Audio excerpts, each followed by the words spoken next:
Good morning, everyone. It's Mike from Patriot Ridge Farm.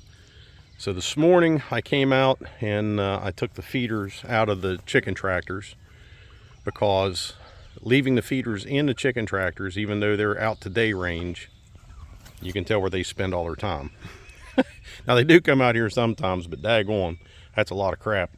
And that's a week's worth. And I went ahead and moved the tractors forward last night and got the feed out of there. Now I'm still debating, so I've got the water hanging off the back of the tractors, and since we are coming into warmer temps and everything now, I think I'm going to leave the waterers in the tractors, because if I put the feed and the waterers together, then they're just going to hang out over there all day. At least having the feeders here outside of their tractors, they do have to move between them. And let's face it, meat birds are lazy. They really are. Even though given the opportunity to come out and range and move around, you can see what they're doing this morning.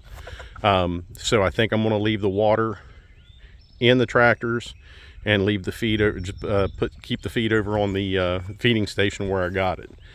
Now these guys are growing great.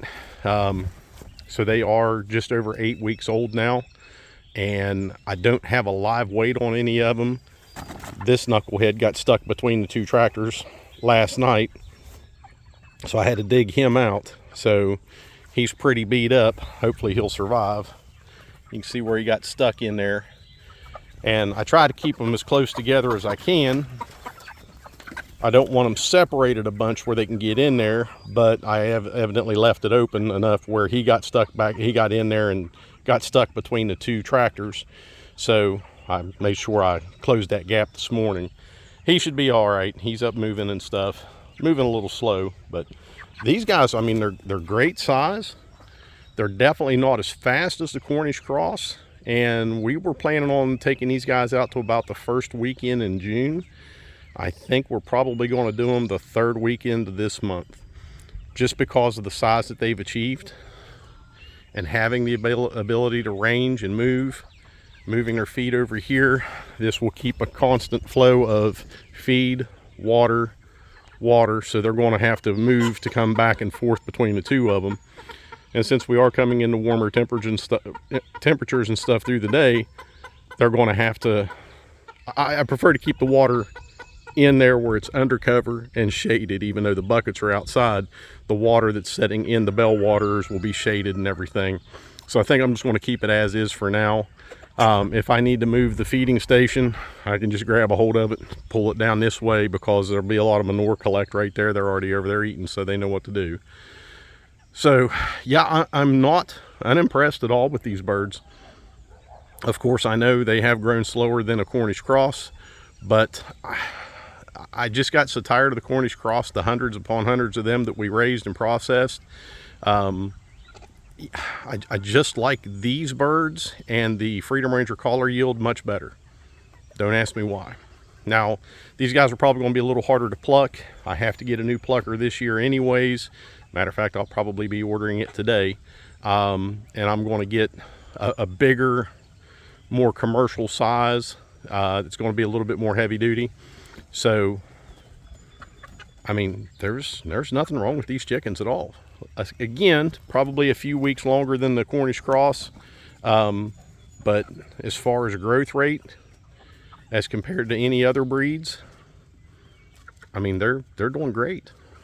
Oh, and just to let you know, I did order my little push mower today so I can get in here and push mow this so the grass isn't so tall. I should have done that before I moved them out here, but I didn't.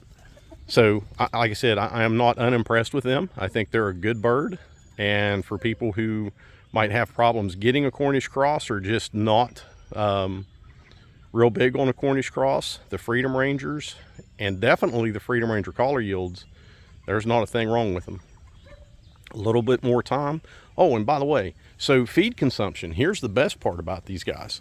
So they're at 8 weeks, or just over 8 weeks, and I put 100 pounds of feed at a time in here, and I have bought a total of 16 50-pound bags from the day that I got them until today. And I think I still have 4 or 5 bags out of that 16 left. So their feed consumption is not near as high as the Cornish Cross's feed consumption. And I filled these up yesterday afternoon, and that one's still got a significant amount of feed in it. That one's got a little bit of feed left in it, but still. But now the tractor that this feeding trough was in, there was more chickens congregated in there last night as compared to the one from the other one. So their feed consumption is way below what I see with the Cornish Cross. And even with doing 12 on, 12 off with Cornish Cross, their feed consumption was fanatical. I mean, it was crazy. So less feed consumption. So I know I bought 16 bags so far. I'll probably have to get 4 more bags. So let's say 20 bags of 20% non-medicated chick starter to take these guys up to butcher weight. But we'll just have to see. Like I said, their feed consumption is way below what the Cornish Cross is. And these just seem to be a more sturdy bird. I've not lost one yet. And there's 40 birds here. So when you take into consideration that we at one point had 90 Cornish Cross and we lost 18 out of that 90, there's 40 of them and I haven't lost one yet. So I think these are a more sturdy bird, a little bit more hardy. Freedom Rangers are known to be good foraging birds and ranging birds, and they definitely are.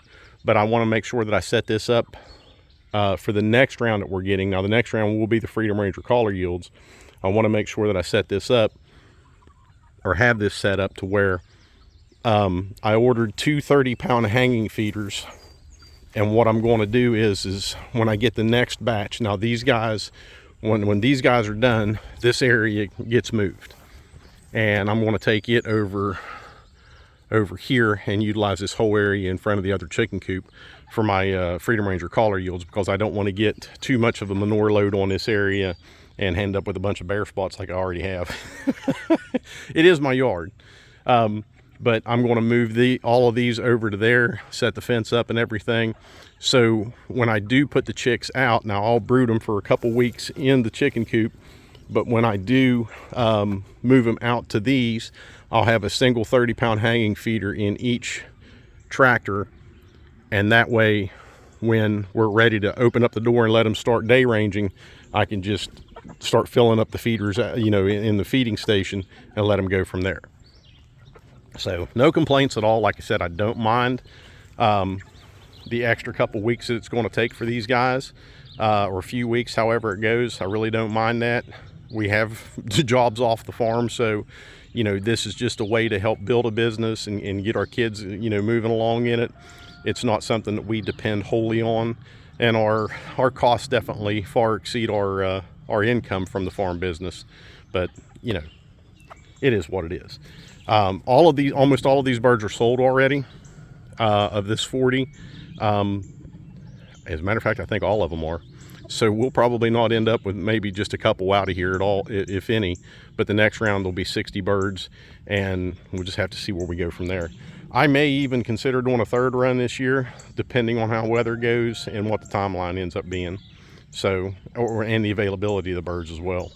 So we'll see. But like I said, Freedom Rangers, I don't have a problem with them.